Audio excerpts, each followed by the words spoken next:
Thank you so much for all of you that are joining us here today. I'm really glad you're all here. I'm going to go ahead and get us started since I do have quite a bit of material to cover, and hopefully, I want to be respectful of everyone's time. I can get you out of here on time. But yes, I hope you're in the right session. We're going to talk about how do we engage Spanish-speaking populations, Latino populations, and interpersonal violence prevention through trust, cultural humility, and collaboration. And these are my main objectives. This is what I hope to accomplish with everybody by the end of this session. If you take a look at the objectives, you'll see that maybe some of them kind of sound similar to the other one because they're all kind of related. I'm going to go kind of back and forth quite a bit. Um, they're all kind of like connected, right? So we are going to talk about barriers, but I also want to talk about opportunities. Since I've been doing this presentation in particular, I find to be it's kind of like a meta presentation because I get to talk a lot about how do I do this work? How do I do my presentations when I'm out in the community or I'm trying to do some community building. And yes, I do want to be real and honest about some of the challenges and give other people an opportunity, perhaps, to voice any challenges that you've had in your work that are similar or maybe a little different. But I also want us to discuss in turn, kind of, some of those opportunities that we have found to help us grow, to help survivors, to help everybody just kind of grow in the field. We're going to talk a lot about collaboration across different types of agencies, and then talk about some more specific techniques in engaging Spanish-speaking populations, specifically when we're talking about sexual assault and other forms of interpersonal violence. One thing that I will say, a lot of the examples that I'll give you here, you'll see are going to be very specific to maybe Tarrant County, which is the county that I live in and work in. So I live in Fort Worth, Texas, which is part of the DFW Metroplex. I'm about 35 minutes away from Dallas, for those of you kind of familiar with the area. And I do work for a nonprofit organization called the Women's Center of Tarrant County, and we are the Rape Crisis Center for all of Tarrant County. So you'll see that maybe some of these examples that I'm giving may not be particular to, because I don't know where everybody is, because I know y'all are all over the state, but maybe y'all have and y'all can share some similar organizations or grassroots efforts that you have in your area. But I'll go ahead and get us started. And to get us started, I am going to start with some foundational knowledge. Again, without knowing everybody's knowledge base, maybe some of the prevention framework that I'm going to present in the following section, in this first section, may seem to some people like, oh yeah, like especially if you're a preventioneer, you've been in the field for a while doing prevention education. This may seem like very familiar kind of prevention 101 knowledge, but I want all of us to start kind of from the same foundation and then approach the work from that lens. So first, we'll start by asking when I'm out in the community too, I do ask folks like, hey, can violence even be prevented? Like, why do these things happen? How can violence be prevented? So first we have to talk about, what prevention actually is before I get into the cultural specificity. And I'm going to start us out with this quote that I'm sure probably a lot of you are familiar with from Gloria Steinem, where she says, "We are still standing on the bank of the river, rescuing people who are drowning. We have not gone to the head of the river to keep them from falling in." So when we're taking a public health approach to dealing with these issues, sexual violence, sexual assault, domestic violence, right? Many of you have probably heard of the river analogy. In public health, it's kind of like a parable that illustrates the tension between responding or intervening to emergencies, to crisis, right, and preventing them. And it's what I really, or a lot of people in our field have really encouraged us to kind of have more of that upstream thinking, right? So how do we solve these problems before they happen? So moving prevention upstream and really get to the root of these issues, or look at root causes and prevent that first time perpetration. So when we're looking at this quote, like, yes, we're looking at how can we keep people from falling in. So in this kind of when we're thinking about it this way, yes, how can we keep victims or survivors from quote unquote falling in? But it's also how do we keep perpetrators from perpetrating in the first place, right? So that's really when we're looking at like primary prevention type of thing. So we have to look at this as a public health issue, right? Because that's what it is. As you can see, there are three different types of prevention. I already mentioned one of them, which is primary. We have secondary and tertiary, and they're all equally important, right? We need all three of them. So for example, we have elements of each of these at the Women's Center where I work, and I'm sure at your agencies too, right? So for example, our counselors, our crisis team, those legal services, all of this is they're supporting services in dealing with the aftermath or after violence has occurred. And our violence prevention and education programming consists of that primary and secondary, those types of elements. So we have a child abuse prevention program where we go all over the county to different schools it's called Play It Safe. And a lot of times people are like, oh yeah, that's like primary prevention. Technically, it's secondary prevention because it's teaching children and students about reducing their risk and it's teaching them about their personal safety, right? But we do have that primary prevention messaging consistently through the program as well, through the curriculum. We also have parent and caregiver programming. We do a lot of trainings with professionals and community education that goes along with that play it safe messaging, right? That aims to change social norms that perhaps are supportive of sexual violence or contribute to sexual violence. So the goal of prevention work is addressing and changing those norms, right? Those attitudes, those behaviors, those beliefs that contribute to sexual violence.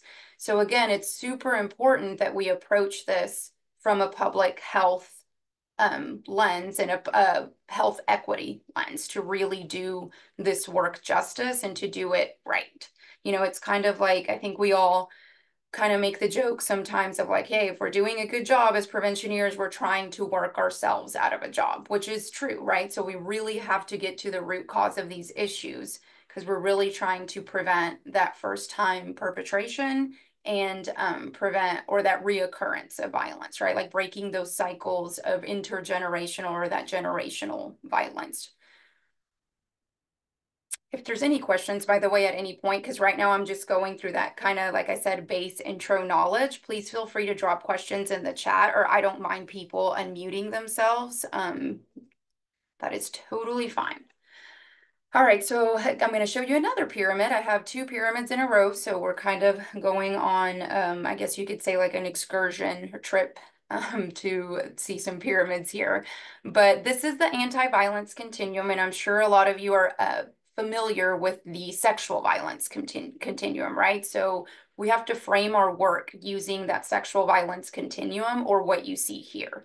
Because again, as I'm explaining this to you again, if you're like, yep, I already know this, working in this field, I also want you to think about how I apply this when I'm out in the community doing this type of work, because this is what I'm teaching community members in the community at large, especially when I'm working, what can this look like and what does this look like? And I'll get into that a little later when we're working with immigrant populations, newcomers, monolingual household Spanish speaking populations, right? So we have to explain to folks that some forms of sexual violence, right, aren't illegal at all, right? Like telling sexist jokes, like if somebody tells a sexist joke or if you laugh at a sexist joke, that's not a crime. Comments about someone's gender identity, their appearance, or sexual orientation, explicit comments, right? Catcalling. They may not be illegal, but that doesn't make them less harmful or threatening to a victim, right? Because all sexual violence is rooted in power and control. Right? This is that oppression that if you're familiar with the sexual violence continuum, that's what's at the root of it all, right? Because these crimes, sexual abuse, sexual assault, it's not about sex, right? It's not about lust or passion. It's about power and control. It's that oppression, right? That's what's at the root of all of this. So it's not enough for us in the sexual violence or anti-sexual violence movement in this field of work to eradicate rape, even though that would obviously be amazing. But it's not the only form of violence or the only form of sexual violence. It's often an escalation of things like sexual exploitation, sexual harassment, sexist jokes, right? Rigid gender roles, normalizing gender violence, that overly sexualized media. It's an escalation, right? I always explain to folks it's kind of like a ladder, right? So all of this is on a continuum, meaning some of the things that I'm talking about or that we're trying to address here may not seem like they have anything to do with major crimes like sexual assault or homicide, or some of the stuff that you see on this pyramid, right? But they actually are building a foundation that allows for those, or contributes to these crimes.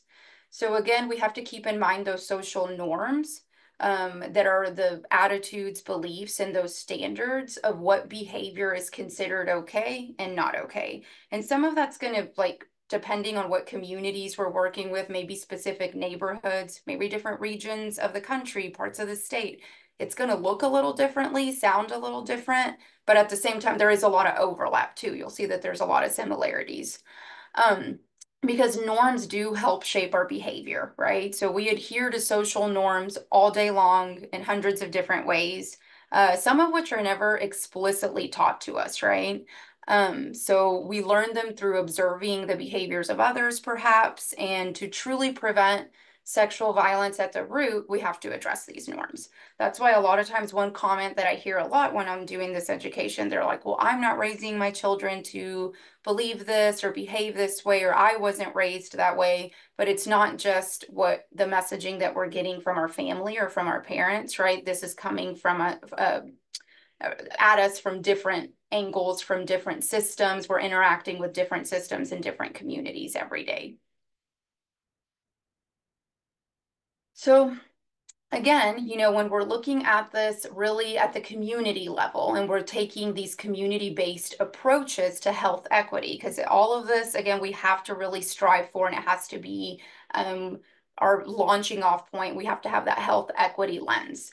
According to the National Sexual Violence Resource Center, they say that a health equity approach to preventing sexual violence means that we need to both understand and address the factors that contribute to violence and safety, and factors that expose some communities, especially communities that have been historically oppressed, to higher rates of sexual violence. So I kind of like to think of prevention work and taking that public health and that health equity approach. I link it to kind of like creating herd immunity. So for example, another thing that I've heard sometimes when we're working with youth or trying to speak to different groups of children, I do know that some people, I've heard some parents or some caregivers say like, well, my kids have never experienced that, or that's not really an issue in my community or in my family. So why do they have to learn about these things? And again, that's where I use the example of herd immunity, like with other public health issues, right? It's not just about survivors or potential victims or victims themselves protecting themselves, right? Or like figuring out ways to stay safe, but it's about creating that herd immunity where we live in a society and a culture where it's about everybody's. Yes, it's about personal safety, but it's about community safety and that responsibility to one And another. really quick, if you could go ahead and slow down a little bit for Okay. our interpreters. Okay. Yes. All right. Okay. So what does that look like, or what does that mean? I'm going to go and throughout the presentation, I'll mention some different examples that, for example, the CDC, their Stop Sexual Violence model that they cover. But these are things like social and emotional literacy, emotional intelligence, or what some people call EQ, right? Um, so if we look at the statistics, which I'm sure again, all of you, being if you're in this field or have been working in this field for a while, if you're familiar with the statistics, we know how common this is. So we have to look at this from a public health perspective and understand this as a public health crisis. So implementing a health equity approach does require leadership to inspire community engagement, examining underlying factors and support systems that promote a cohesive form of healing. And I'm going to really unpack that and explain that in some of the upcoming slides here.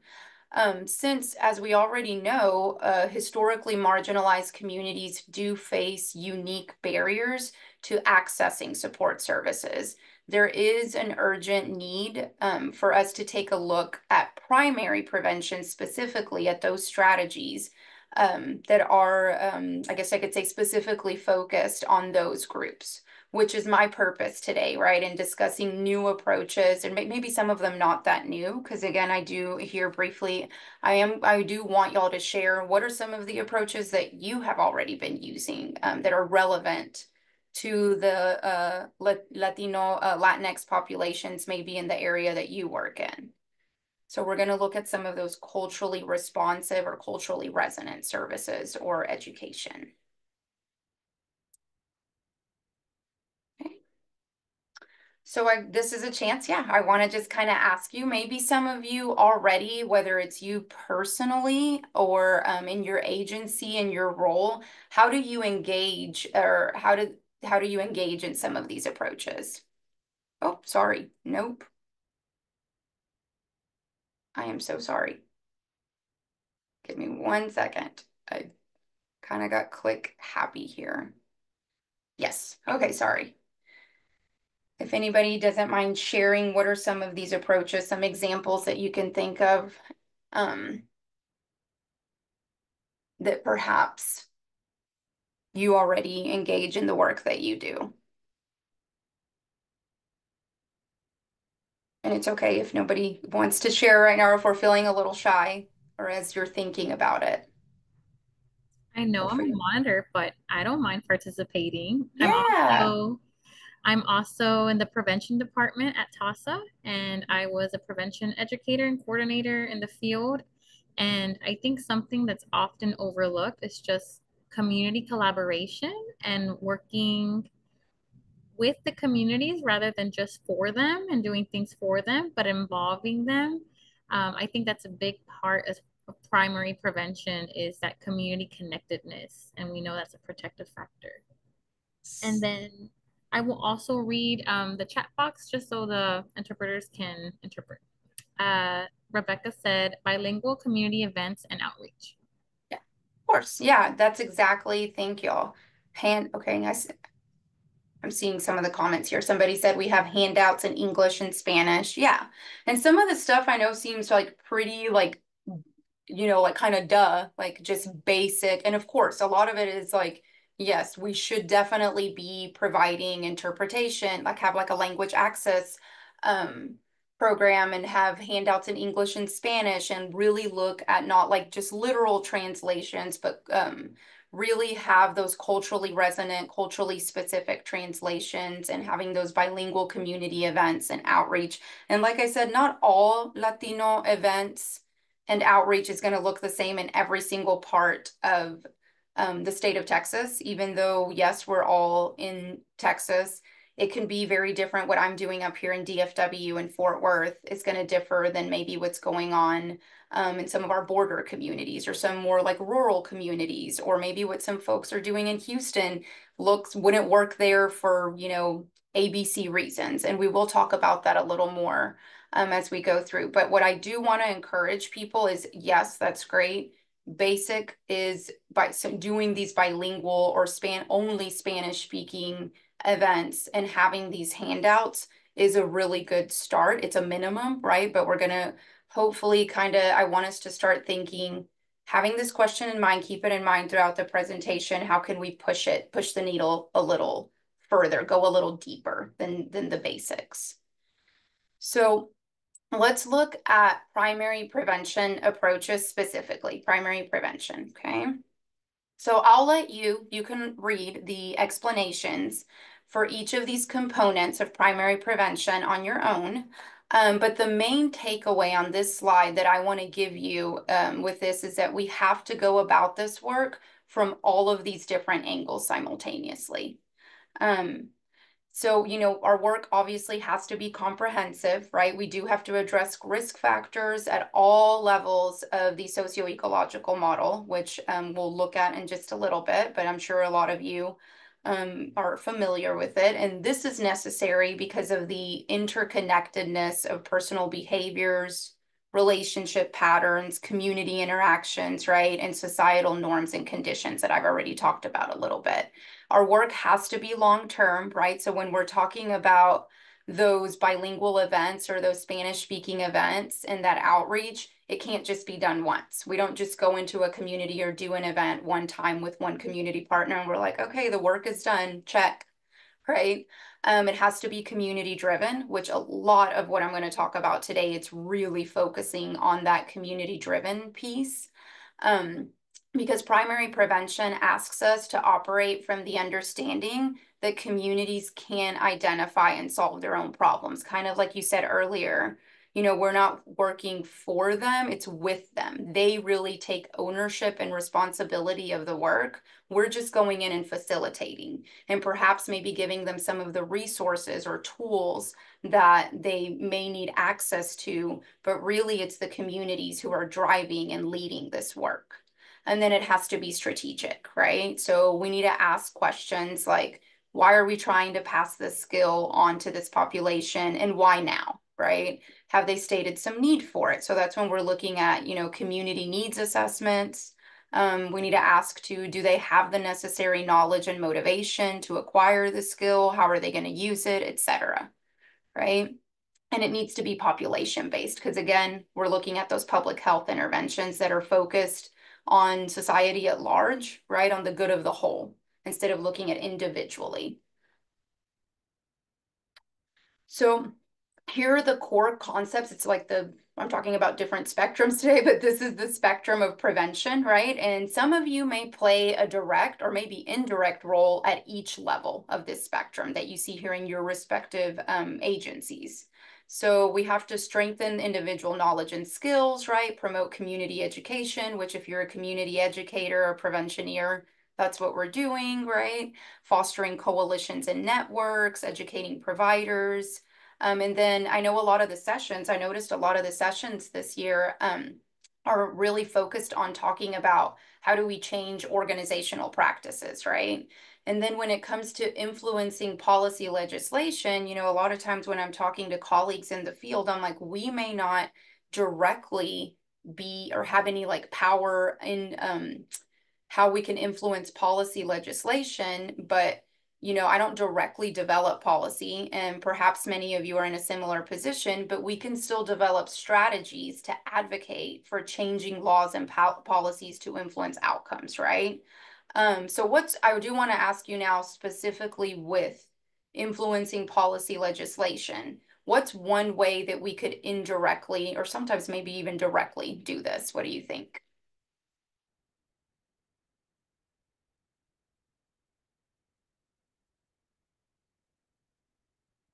Because I can think of one like right off the top of my head. And I'm talking policy, it can be at the national level, at the state level, local. What are some ways that we can, you know, develop strategies or advocate for changing laws and policies to influence outcomes related to the work that we do?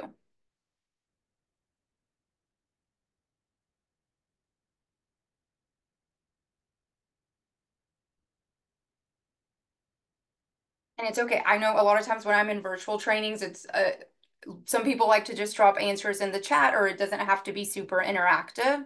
But I do want to give y'all an opportunity to share so it's not just me talking at y'all for a couple hours. Somebody said hold town halls. Perfect. Yes, that's a great example. Another one that's really obvious, vote, right? We need to, and I'm not just talking when, it's a presidential election year, but at the local level, know what's going on with school boards. Yeah, somebody said engage in Spanish speaking populations programs and present healthy values, relationships through activities that teach and practice. Yep. Yep, those are great examples. Thank you so much for sharing. So I mentioned this earlier, moving us along, this is the CDC Stop Sexual Violence model, right? And each letter in STOP stands for a particular strategy to prevent sexual violence. And then to the right, they list a few approaches for each strategy. If you're not familiar with this, I definitely do not mind sharing this, but you can find it on the CDC's website. But a lot of the strategies and the approaches is the work that we do. It's the work that our agencies have been doing. right? So if you look at the first, it's kind of what you were mentioning, or Edward Salazar, the point that you just made in the chat. Yeah, it's promoting those social norms that protect against violence, right? Teaching skills to prevent sexual violence. And if you look at the last two, when we're looking at creating protective environments, that's going to involve other community partners or people that we should be collaborating with, right? So if we're talking about improving monitoring in schools, we're probably going to be, that's going to involve some collaboration with law enforcement, right? Or SRO officers in schools. What does this look like at the college, university level? So think about it that way. Um, so I'll be referencing this quite a bit. So that's why I wanted to make sure and gave you a chance to look at it in case you're not familiar with it. So one of the most important or obvious prevention approaches that we saw in that CDC model, excuse me, is bystander intervention. So liberation theory, if any of you are familiar with liberation theory, that which is explained here on this slide includes many of the ideas that undergird newer research on bystander interventions within specific identity groups. Okay, so this kind of goes hand in hand with the CDC's more of a recent push to emphasize community level prevention work. All right. So, because I think we all probably have a familiarity with some bystander intervention programs, but liberation theory is one that is some college campuses and universities more specifically, they have some really good, interesting programming. So one particular study that I looked at applied it's called Man Up, Stand Up program, which included both role playing, led by trained facilitators, and experiential activities. So the facilitators, who were trained in liberation theory, presented violence through the lens of its roots in oppressive institutions. So they're looking at this on a more macro level too, not just individually or relationship, but really looking at those oppressive institutions and systems as well. And during the Act Like a Man segment, the facilitators led exercises that asked participants to consider their own gender socialization. So for example, one thing that they did or that came up was proving that one is a man through fighting or withholding emotion, right? And then they encouraged support for those participating by the others who were seated. So feedback at the end of the program, feedback by participants revealed more empathy toward survivors and increased sensitivity toward interpersonal violence as a topic of concern. So one example that I like to cite too and reference quite a bit is, if you're familiar with Esperanza United, they have some really cool bystander programs and educational tools and resources that are more specific for Latino populations and Latino men. So they have like an engaging men and boys toolkit. And it's called, you can find it at teinvito.org, and they have some really cool curriculum there as well. So next I'm going to show you two short videos. They're actually commercials or ads for two different products that they're actually kind of old at this point. I think one of them might be from 2015. I like to use them as an example when we're talking about specifically primary prevention. I think they do a really good job with that primary prevention messaging. Again, they're kind of old, so you may be familiar with them, but I think it does a really good job at kind of encapsulating that essence of primary prevention.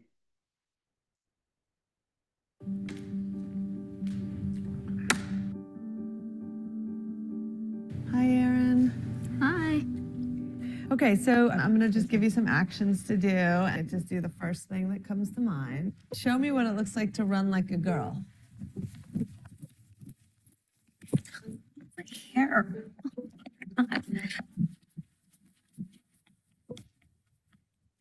Show me what it looks like to fight like a girl. Now throw like a girl. Aw. My name is Dakota, and I'm 10 years old. Show me what it looks like to run like a girl. Throw like a girl. fight like a girl. What does it mean to you when I say run like a girl? It means run fast as you can. So do you think you just insulted your sister? No. I mean, yeah, insulted girls, but not my sister. Is like a girl a good thing? Actually, I don't know if it's a bad thing or a good thing. It sounds like a bad thing. It sounds like you're trying to humiliate someone. So when they're in that vulnerable time between 10 and 12, how do you think it affects them when somebody uses like a girl as an insult? I think it definitely drops their self-confidence and really puts them down because during that time, they're already trying to figure themselves out. And when somebody says you hit like a girl, it's like, well, what does that mean? Because they think they're a strong person. It's kind of like telling them that they're weak and they're not as good as them. And what advice do you have to young girls who are told they run like a girl, kick like a girl, hit like a girl, swing like a girl? Keep doing it because it's working. If somebody else says that running like a girl or kicking like a girl or shooting like a girl is something that you shouldn't be doing, that's their problem. Because if you're still scoring and you're still getting to the ball on time and you're still being first, you're doing it right. Doesn't matter what they say. I mean, yes, I kick like a girl and I swim like a girl and I walk like a girl and I wake up in the morning like a girl because I am a girl. And that's not something that I should be ashamed of. So I'm going to do it anyway. That's what they should do. If I asked you to run like a girl now, would you do it differently? I would run like myself. Would you like a chance to redo it? Yeah.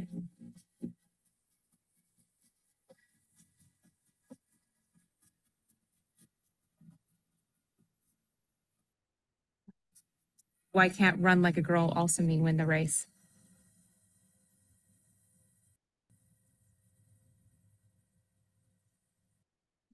Yeah, I'm glad some of you are liking it. That's what I mean. I know that this video is, if you'll look it up, it's from several years ago, but I always go back to it and use it because yes, it's very powerful. I think it does a really good job, like I said, at really looking at it, kind of summing up preventions or primary prevention really, and what some of that messaging we're really trying to get across. I like to use this, and again, this isn't specific to Spanish speaking populations or Latinos. I'm going to get into that here in just a little bit, but just kind of in general, setting that foundation. I like to ask people, you know, how did this video make you feel? How did it make you? What did you see? What did you hear? And I already see some of you in the chat. Somebody said, I'm literally in tears. I love this. Yeah, it's really, it's a good video. And I'm about to show y'all, if y'all have any additional comments, please feel free to share those, but I'm going to show you the next one that kind of goes along with it too.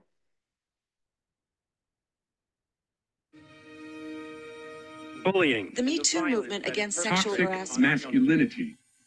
Is this the best a man can get? Is it?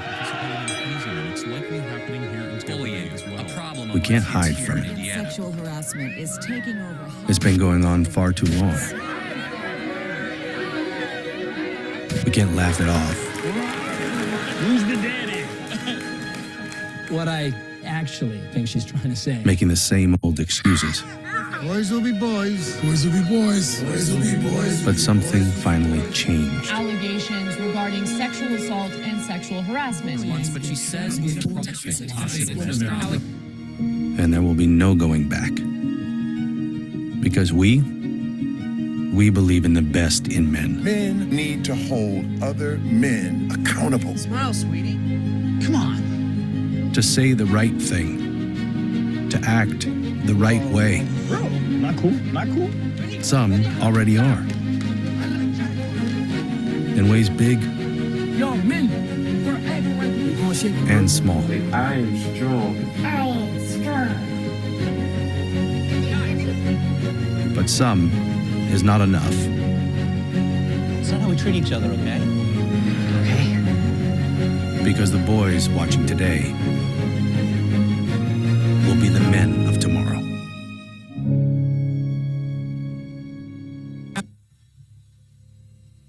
So I don't know how many of you are familiar with this ad, and if you remember when it first came out, because I do remember when and this is before I was in the field. I was actually teaching high school Spanish, I remember.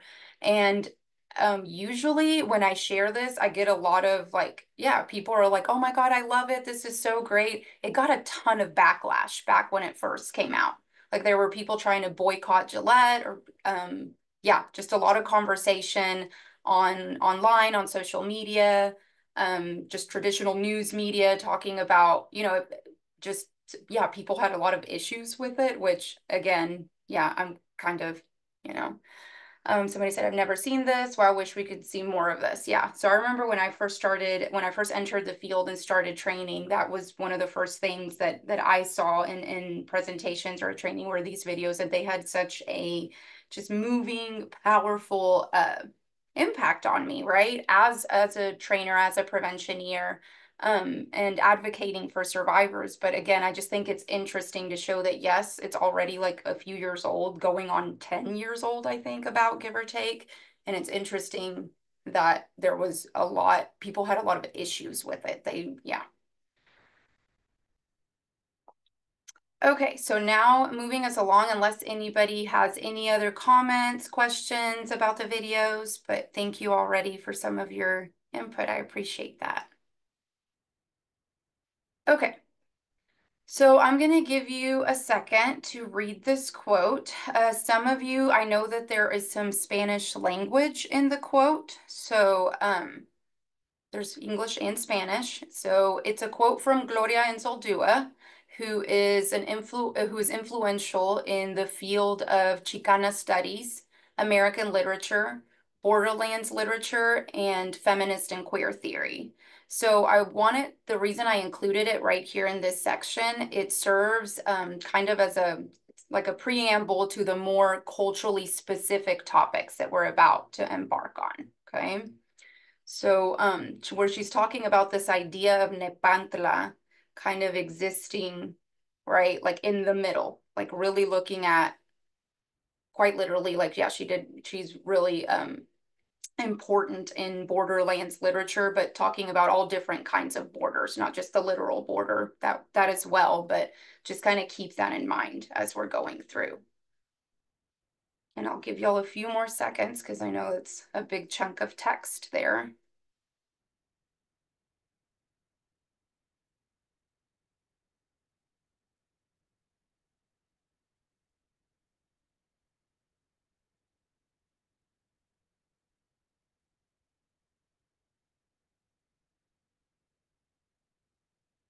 Okay. So these statistics, I do want to share some stats. This presentation is not super heavy on stats. I'll share some on this slide and then on the following slide that are more particular to Latino communities and Latinx survivors. So a lot of the bulk of this research is coming from, again, I referenced Esperanza United, and I'll share my references at the end. I definitely don't mind sharing those if anybody wants to kind of comb through some of that literature. But Esperanza United has grown into the the National Institute on Domestic Violence. So they do a lot of fabulous, like really good work and in our field. So you can see here that, you know, 1 in 3 Latinas will experience IPV during her lifetime, and 1 in 12 Latinas has experienced IPV in the previous 12 months, right? I think we know that LGBTQ members, when you have those subpopulations within our population, fall victim to IPV at equal or even higher rates compared to their counterparts. And then we see here the percentage of Hispanic men that have experienced some form of contact sexual violence in their lifetime. We also see that women report a lack of knowledge about available resources in the community as common barriers to services. And in these studies, 14% of participants reported experiencing problems in accessing IPV services due to immigration issues. Some reported they were denied services for lack of proper identification. So those are some of those barriers, right, that we'll talk a little bit more about as well. And then, what the stats, the numbers that you see on this slide, I always like to remind people that data is piecemeal because there isn't comprehensive research on all forms of violence, on all genders and all jurisdictions, right? And due to lack of comprehensive research on sexual violence, specifically in this community, these particular numbers that you see on this slide focus on Latin American women, with limited reference to Latino men, I'm sorry, non-binary people and children. But I do think it's important that I share these numbers with you. And we do know that Latina survivors navigate multiple cultures and cultural norms when reporting sexual violence, right? Additional research has indicated that sex, rape, and abuse are rarely discussed among Latinas. Traditional beliefs about marriage in some communities may contribute to this reluctance of Latinas to report their sexual assault, for example. So that's why you see, just to give you a little more context behind some of these numbers. Some of you, if you're working with Latino communities, you probably already know of or experience some of these unique vulnerabilities, right? That Latinas and particularly immigrant women face when it comes to these particular issues, right? There are these points on this slide. So we also know that immigrant Latina domestic workers are especially vulnerable to sexual exploitation because they depend on their employers for their livelihood, right? And they could also have a work visa situation that's contingent upon their continued employment for their residency status. So, maybe they were given some documents by their employer that are questionable or falsified, something like that. They might not be confident enough in their command of the English language to maybe register a complaint against their employer, right, or with their employer. And again, I think some of you, I can't remember if somebody already mentioned this, but we're going to talk about immigration specifically, that a lot of people live in constant fear of being deported. They suffer social isolation, and they're vulnerable to other people's or other employers' demands, right? Brenda, could you slow down a little bit more, please? Yes, no problem. Okay, so now we're going to get into some of those barriers and hopefully also as we go along some opportunities in developing these key relationships, whether it's with specific communities or community members, but definitely, with other agencies that we can be or could be collaborating with or should be collaborating with. But first, I do want to talk about some organizational barriers, okay? So these are some of the more common obstacles that we face as organizations trying to serve these communities. And this isn't an exhaustive list, but these are some of the barriers that we tend to see, at least I'll speak for this area of the state. So for example, a lot of key relationship builders in certain agencies and a lot of agencies are not Spanish speakers, right? So you may be, I know when my position was created here at the Women's Center in 2020, it was in the middle of COVID, we were still working remote, and then eventually we came back to like a hybrid model. But at that point, it was a brand new relationship, brand new program. I wasn't necessarily a key relationship builder or at a certain level, if that makes sense. So a lot of times it really takes some of that kind of like creative ways to work with some of the key relationship builders in these agencies. And I'm not just talking internally, but also other agencies, right? So I'm thinking about things like marketing, social media, right? Our social media presence, like who's doing that, who's running that. Earlier, somebody talked about like, yeah, we have to, have Spanish speaking events or provide, bilingual flyers and that sort of thing. But a lot of times the people running, you may not be in a position, for example, like I don't run our social media account here, right? Like I'm not in charge of marketing. So really working closely with those that do, especially if they don't have that cultural knowledge and that Spanish speaking ability. So really looking for those supports in your positions.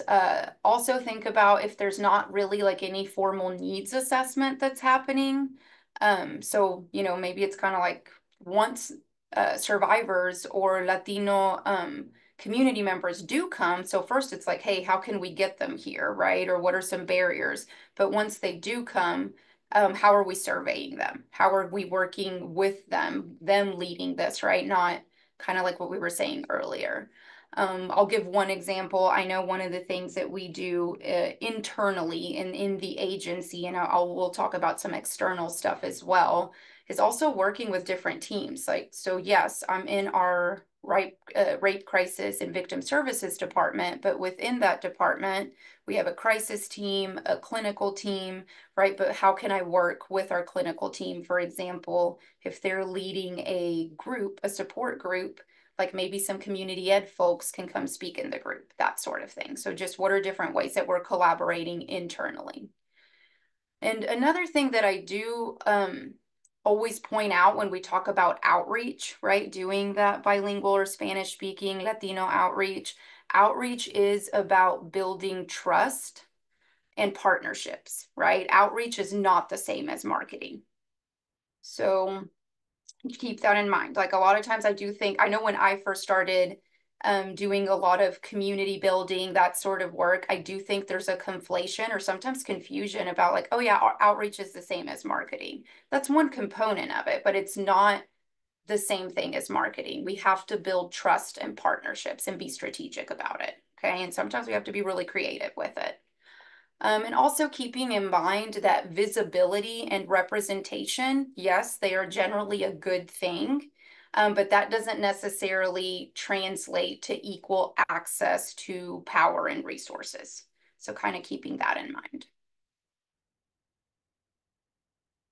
So we have to think about the environment of our agencies and mutual respect, right? We have to have accessible information in Spanish, you know, for this particular community on trauma, as well as opportunities for connection.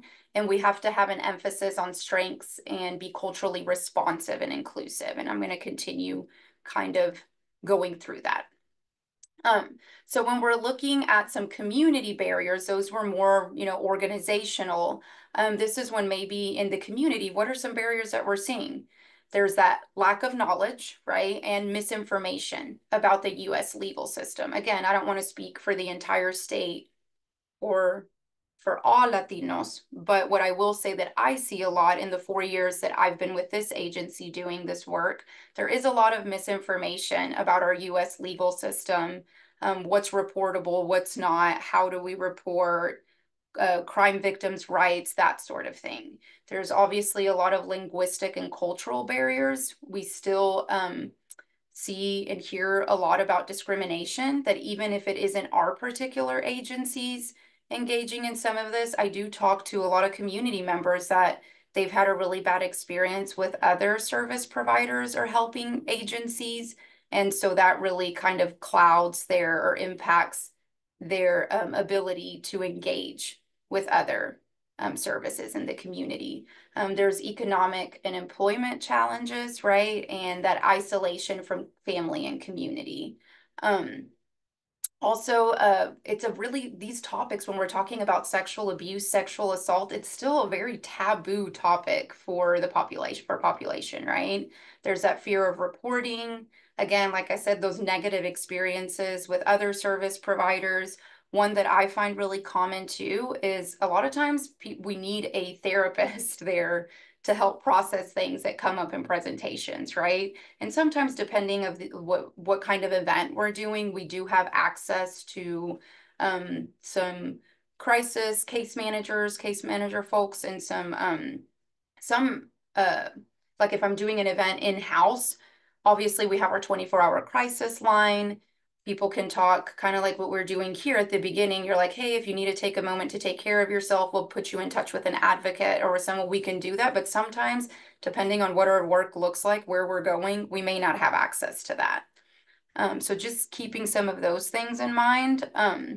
My particular position hasn't, you know, necessarily, I mean, it depends. In some events with some communities, I see this, but a lot of times what I'm doing is I have to really make sure that I'm establishing this understanding of prevention and kind of looking at that higher disconnect of the actual work being done, right? So really talking to people or making sure people have access to information on healthy sexuality in therapeutic settings, right? After abuse, that sort of thing. So looking at whether that be partnering with other educational partners or partner agencies, we have to really have that collaboration across fields and movements, right? And elevating community leadership and resilience as well.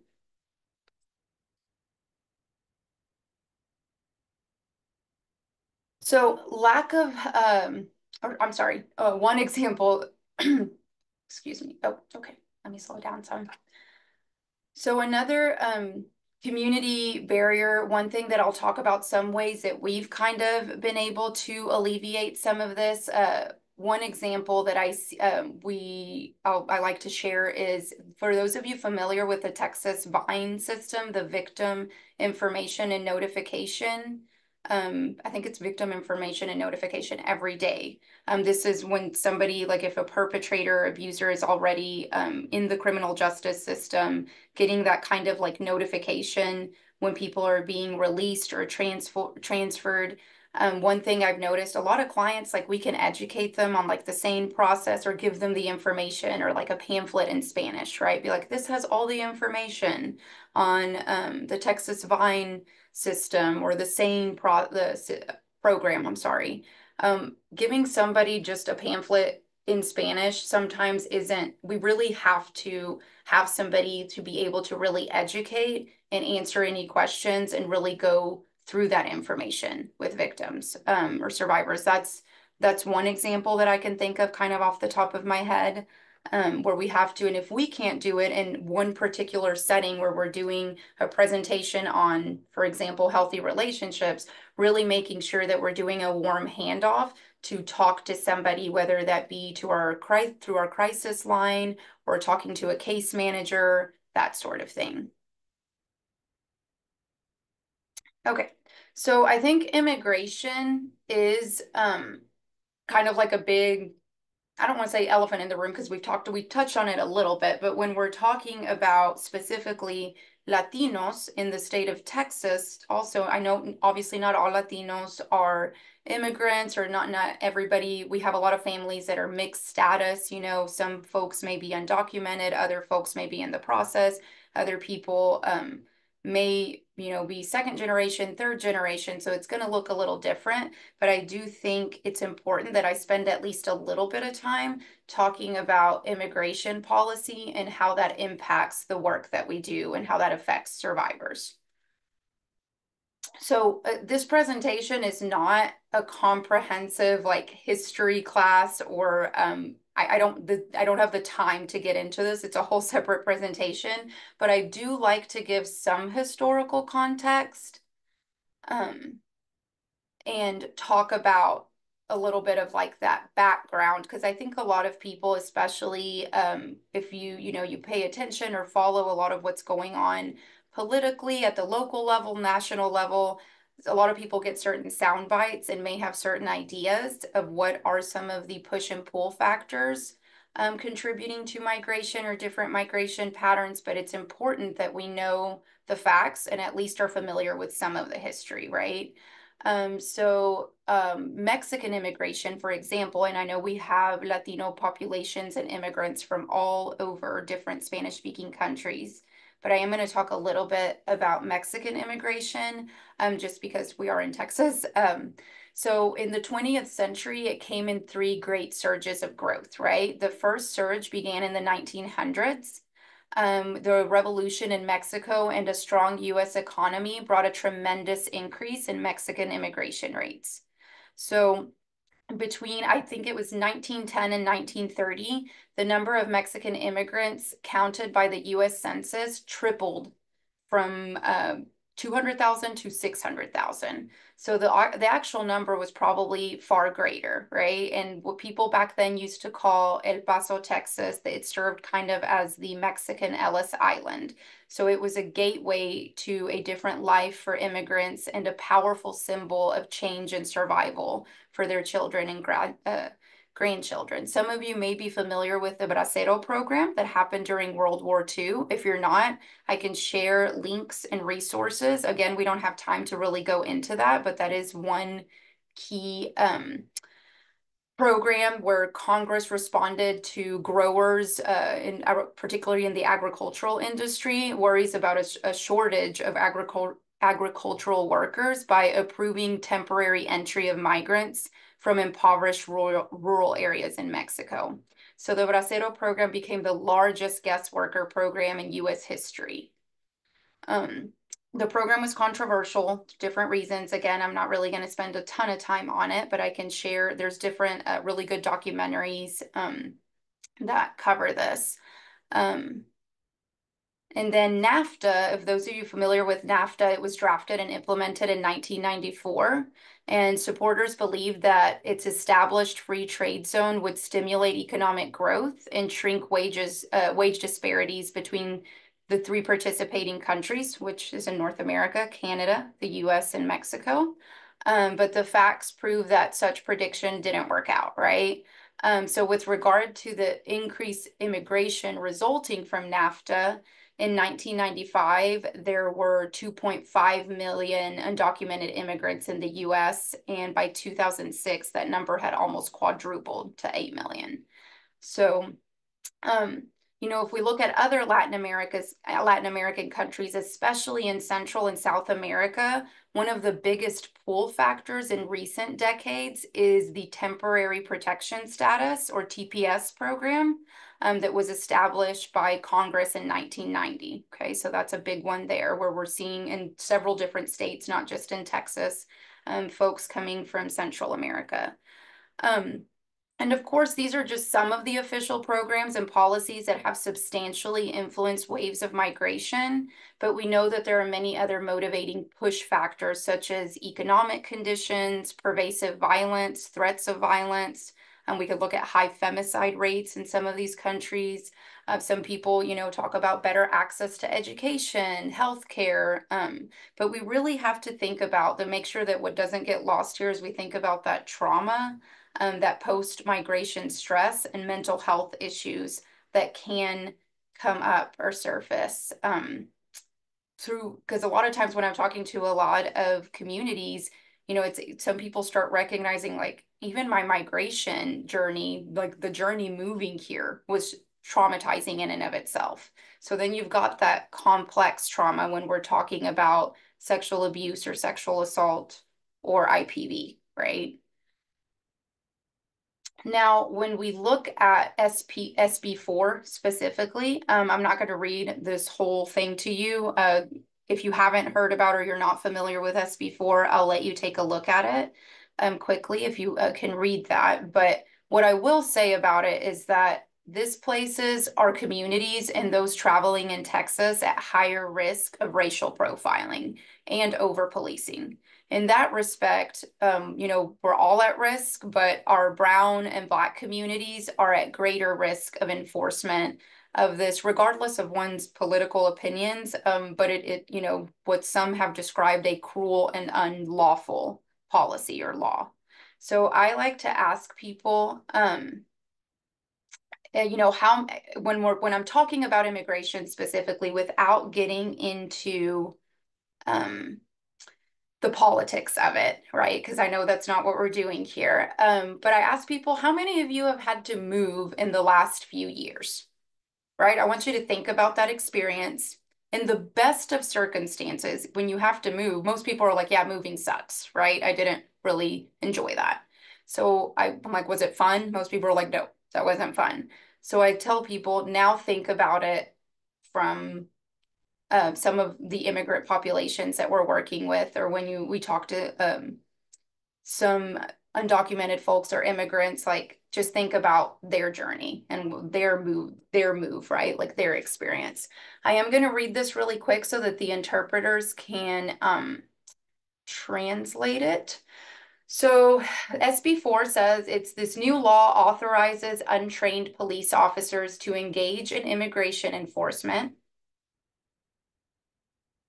It creates a new unconstitutional process in which the police in Texas are permitted to detain people suspected of being non-US citizens and entering or attempting to enter Texas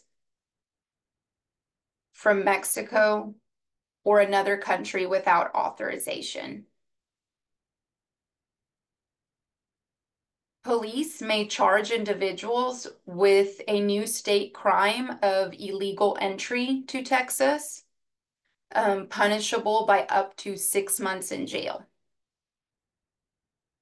Police may charge individuals previously denied admission to the U.S. or deported from the U.S., including those unlawfully deported by Texas with illegal re-entry to Texas. And this is punishable by up to 10 to 20 years in prison. So I know I probably didn't pause enough or I went too fast for the interpreters. I'm really sorry. But I can provide a copy. I believe I did provide a copy of these slides if we need further translation. Okay, but I do want to kind of move us along just so we don't run out of time. So this is why it's super important that we understand, you know, just how valuable that collaboration across agencies is. So when we're looking at the socio-ecological model, these are the different influences that contribute to perpetrating violence, right? We recognize that these factors persist across different levels, at an individual level, relationship level, community, and societal. What we're really looking at today, or in this specific presentation, is again that community level. Earlier, somebody had mentioned that connectedness, right? Access, looking at those living and working conditions, cultural values, those are all protective factors for the risk factors that you saw on the model here, or also to the right on this slide. So I saw a quote one time that when I'm thinking about it being community driven, that really stood out to me, that said, let us imagine a place where communities are seen as the heroes, not the ones needing rescue. So let's think about culture. And that really made me think about culture as a strength and or kind of looking at the power of the margins, right? When we're looking at people on the margins or marginalized populations. So when we look at the societal level, you know, these are some of the norms that research shows that are supportive of sexual violence. That's why it's super important that we're talking about these things that you see on the slide, right? And that's going to look different in different presentations, different curriculum, right? And then we also have to think about the different systems that we have to work with and that people or survivors are interacting with. So for instance, those that are part of our judicial or policing systems, they have the opportunity to engage with the societal level in ways that are complementary to organizations such as the Women's Center or maybe some of the agencies that you work for. So we need to think about kind of like the ways that police, prosecutors, and other judicial officers interact with survivors and how that could contribute to growth regarding how we view those individuals facing things like IPV or sexual violence, okay? So creating an equitable society can in fact, and does in fact, combat sexual and intimate partner violence, right? Because it takes power from some of these systems and these structures, and it distributes it more evenly among survivors and citizens in general. So here are some, sometimes when I share this, some people say, really it's innovative that, you know, we have consistent translation and interpretation within court systems for survivors. Honestly, I've encountered that, yeah, it's still pretty innovative because some people aren't providing that consistent translation and interpretation, right? So these are some policy proposals. that can be born out of fruitful organizational partnerships and collaborations. So obviously you might recognize that some of this has already occurred locally or where you are, which is great, but we would love to see even more of these types of things. So I know, for instance, here in Fort Worth, we do have a non-police emergency crisis response and we're always doing kind of cross-training and maintaining open and honest communication, kind of working with them and seeing what that looks like, especially for immigrant and first generation Latinx survivors, okay?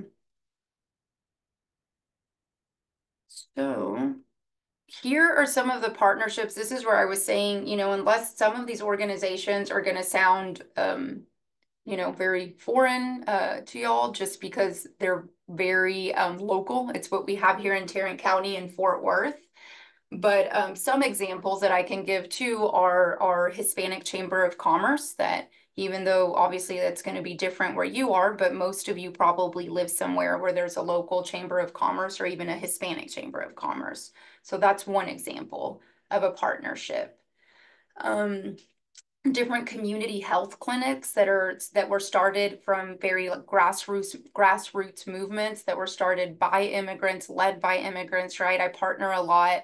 Another example is with our Mexican consulate and partnering with a program called Ventanilla de Salud that came out of their community affairs department. So doing a lot of work with them. I'm trying to think, there's different police officers or Latino police organizations as well. So Federación Zacatecana, I'm not quite sure about the rest of the state of Texas, but I know in DFW, one of our largest Mexican immigrant populations originate or come from the state of Zacatecas in particular. So they have formed their own federación or kind of expat groups or clubes zacatecanos, and I do a lot of work and collaboration with them. So it would be interesting to kind of look in your area. Okay, where are most of the Latino immigrants that are living here or part of my community? Where are they coming from? And do they have a club or an expat group? Even if it's something that just started on, they have like a Facebook group or something like that. And how can I collaborate with them? So I'll come back to that more towards the end, but I just kind of wanted to give y'all some examples. And then just so that we don't run out of time, I'm not going to get into that question. But now I do want to get us into some of the more specific techniques that are dealing more with that cultural competence and that cultural humility, okay? So just keeping in mind that people have complex identities, and our complex identities do build social norms and hierarchy, okay? Once we establish these social norms and hierarchy, this determines who has access to power, and this is going to result in a different lived experience. And just know that marginalization is bigger than barriers to services, right? So when we're thinking about cultural competency and trying to move forward from that to cultural humility, we really need to focus on cultural responsiveness, right, on that piece. So cultural competency, right, that's asking how much do you know about this particular population or the group. The focus is on knowledge. But we have to then, it's okay to start with that, right? But then we need to examine perhaps our biases, right, our attitudes, and ask, how do your biases affect the work that you're doing? Who's benefiting from your work? Who's not? Who's benefiting differently, right? And then we really want to focus on actions, on our actions, and ask, what will I do with the knowledge that I have? So yes, I know that they like these types of events. I know that things need to be in Spanish. But after gathering all this knowledge and gathering information and really interacting with and building that trust, what am I going to do with this knowledge that I have? Okay. The CDC does have their Center for Preparedness and Response in collaboration with SAMHSA's National Center for Trauma-Informed Care. They've developed and led new training about the role of trauma-informed care during public health emergencies, right? Which aim to increase awareness of the impact that trauma can have in the communities we serve. And these are their 6 guiding principles that kind of guide a trauma-informed approach. So a lot of the work that I'm doing is that collaboration and mutuality piece, and the taking on of some of those cultural, historical, and gender issues. And that's what I directly engage with. That's part of the work that I do. So they mention that when you're adopting a trauma-informed approach, and really when we're looking at that like culturally responsive, cultural competent piece, this isn't accomplished through any particular technique or like a checklist. It requires constant attention, caring awareness, sensitivity, and possibly a cultural change at an organizational level, okay? So some of the best practices when we're for enacting change within these communities. One thing, and I kind of already mentioned this, not directly, but just know, and I think a lot of people would agree with me on this, that Latino populations are not a monolith. While there's some common ground, there are also distinct or unique cultures within that broad identity group. So we're going to watch a video next that kind of speaks to this and emphasizes the need to view people holistically. So really looking at those 3 points here too. That's why it's important that we understand the challenges when we're interacting with different forms of oppression, right? And understanding chosen family. I talked a little bit about, mixed documentation, status homes, that sort of thing. But really, when we're unpacking the identity within this community is what this video is going to cover. It will start.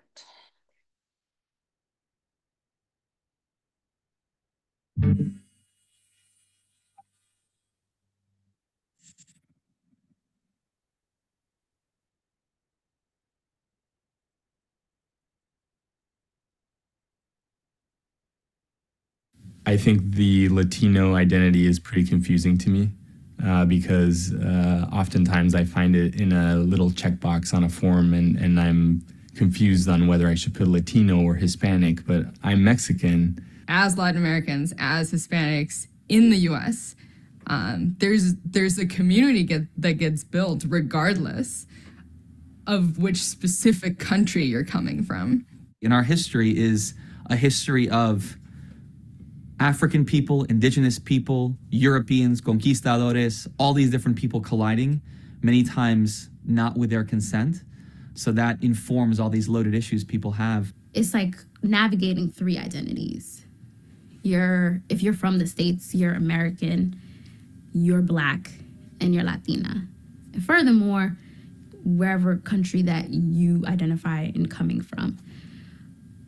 And that's a lot to navigate. But at this point in my life, I actually don't identify as Guatemalan, and it's something that I guess a lot of like young immigrants sort of feel, where there's this saying like, ni de aquí, ni de allá, not from there, not from here. In trying to blend in with the culture in America, I gave up a lot of what I grew up with. Maybe I saw it as something that was kind of shameful or in the way. I wanted to dress like my friends in America. I wanted to talk like them. I wanted to be like them, listen to the same music. I started listening to country music. I got all these crazy questions like, did you come here in a canoe? And do you know what snow is? And do you live in a hut in Puerto Rico? I thought my name was Spick until I was about 13. And that was my first awareness that race was an issue. People say, oh, you look like a white dude. In some contexts, not in all contexts, depends where I am, depends who I'm with, depends whole lot of things. Depends what language I'm speaking, but however I look, when I leave my name, I can't get a phone call back about an apartment in New York City. And this isn't like 10 places I call, this is like 30. And I remember telling a kid one time, I was like, let me tell you, the Ku Klux Klan comes here and they see your last name, you're going too, bro. And the kids are like, what are you talking about? And it was like a big thing. people generally, unless I speak Spanish, people assume right away, that I'm African American, that I'm black. It's just one of those things. It may be the deep voice, it may be the color of my skin. Because I talk white, I'm not Dominican, or I'm not black, or I'm not Afro-Latina, or whoever people perceive me as of being.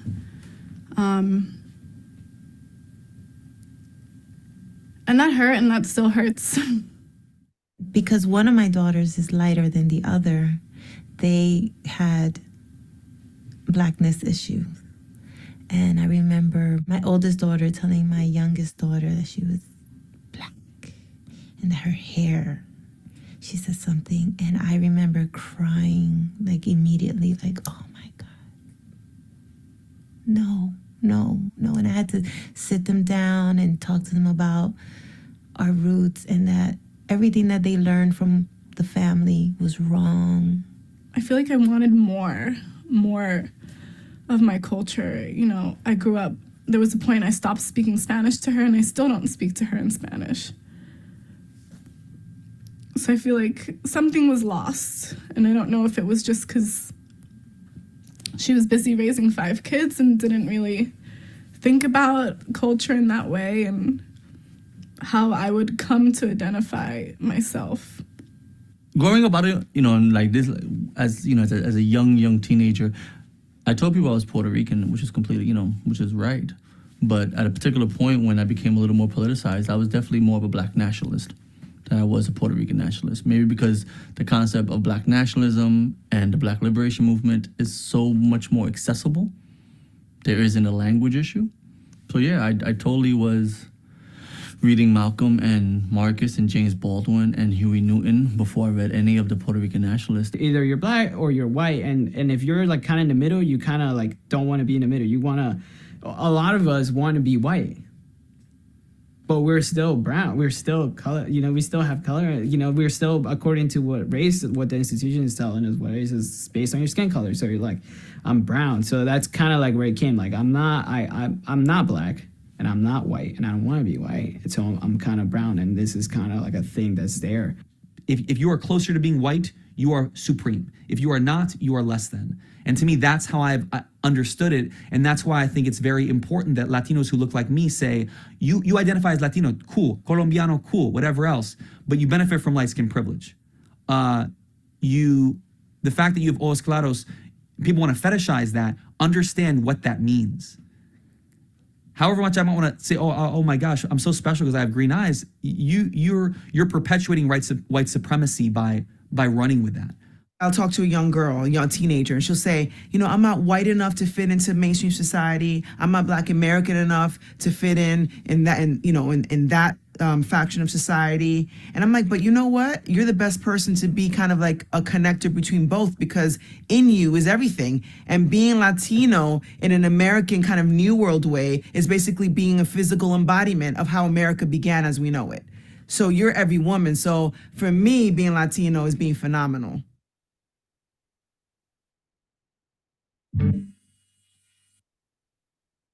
Yeah, moving us along because we're pretty much out of time, but I think that video does such a great job, especially at the end, the way she kind of reframed that. I really love that. But yes, again, this is why, organizations should address the whole person, right? Looking at clients, survivors, the communities we work with holistically. And then we also, these are things that you should already be doing, right, in your positions, in your roles at your respective agencies. But I encourage people, I always want to encourage people to look into and learn about not just the major waves of immigration historically that we talked about earlier, but also the systemic and institutionalized histories of oppression directed at certain populations, especially in Texas, right? I urge people to educate themselves about this. And we also have to acknowledge that the different healing strategies that have been among us and existed in this movement for a long time now, right? these are some examples. Again, we're running out of time, so I'm just really quickly, because I'm just have 2 slides left. These are examples of some of the events that I've done where, like I said, I've had to maybe get a little creative, or some of the different collaborations that I've had. And these are just examples of the flyers that I kind of have. Sometimes I don't have complete control over what the flyer says or what it looks like, but I collaborate with those agencies. The one on the very far left is a program called Shop Talk, where I've gone with different police officers to different barber shops or Spanish speaking beauty salons, and train not only clients that are going in there that are part of that community and neighborhood, but also the salon owners and estilistas, the hairstylists. And then, just because we're running out of time, I do want to end with, I love this quote, kind of wrapping it all together and going back to the beginning where I talked about prevention and primary prevention. This quote says, "In order to build the movements capable of transforming our world, we have to do our best to live with one foot in the world we have not yet created." So I always tell people, yes, what are we trying to prevent, right? But what kind of world are we trying to create? What kind of neighborhoods are we trying to create, right? So looking at that community action, organizing, that activism, right? And this can look so many different ways, personally and professionally, right? So kind of, I'll say, homework for you all, since it is time to go. I want you to think about what is something that you can hold on to from this presentation. You know, I truly believe that people have to know what to do with the information you've taken from. So kind of, you know, what does this look like in your day-to-day life, in your work, in your community?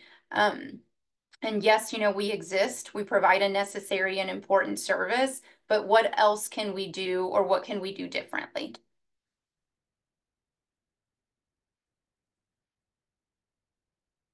References, and here's my contact info. That gives us 2 minutes in case anybody has any questions, especially since I kind of had to go really quickly through the last few slides. Thank you so much, Brenda. If anyone has questions, please feel free to also put them in the chat box. I also put the link to our survey. If, please take time to fill that out. So thank you so much, Brenda. I'll leave the Zoom open in case anyone has any comments.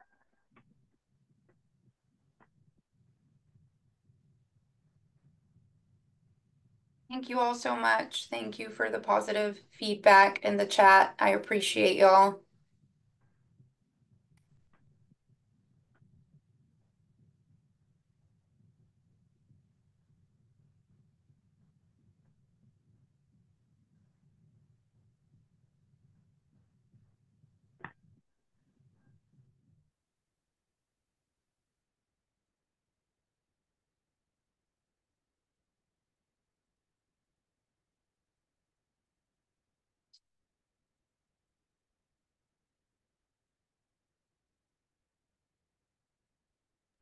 And I will also end the recording